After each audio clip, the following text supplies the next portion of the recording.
The Nigerian Army is dismissing an Amnesty International report accusing several of its senior commanding officers of war crimes. The loud publicity that has been given to these damning allegations suggests an intention to blackmail the military and particularly some senior officers, rather than a sincere advice to the government.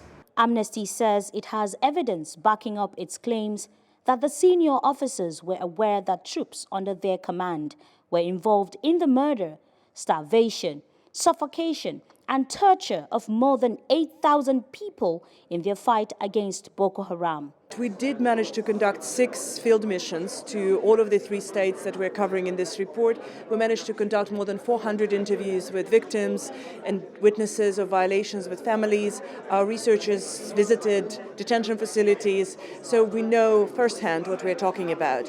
Amnesty is calling on the Buhari administration to investigate the officers, who include current and former service chiefs. For us, we are obviously expecting a reaction and an engagement with the Nigerian government. We shared our findings with the president. We are sharing our findings with the military command, with all of the authorities, as we always did. We've communicated with them regularly over the last years, and we do expect their response. We are willing to share with them all of the information that we have, most of it in the report, but we also have some additional information that we're willing to share, and we expect them to act. Major General Chris Olukolade is Nigeria's head of defense information. He questions the timing and the motive of the Amnesty report. More so as it is coming from an otherwise reputable organization that is expected to be just and fair to all. Unfortunately, however, in this case, they have taken a premeditated position which is far from noble. It is curious that a body that has never been able to seriously condemn terror in Nigeria now claims to have done extensive research with the aim of discrediting the nation's effort at curtailing terror. Olukolade also tells Gotel Africa this is not the first time Amnesty has published damaging reports on the Nigerian military. It is not strange that they are coming up at this time.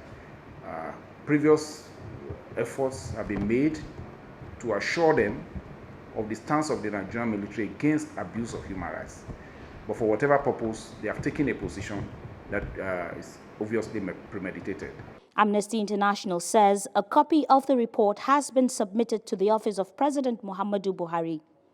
Buhari's office says it received the report and acknowledges it contains many disturbing allegations. The administration assures the nation that it will study the document and act appropriately. Sama Mudedan, Gotel Africa.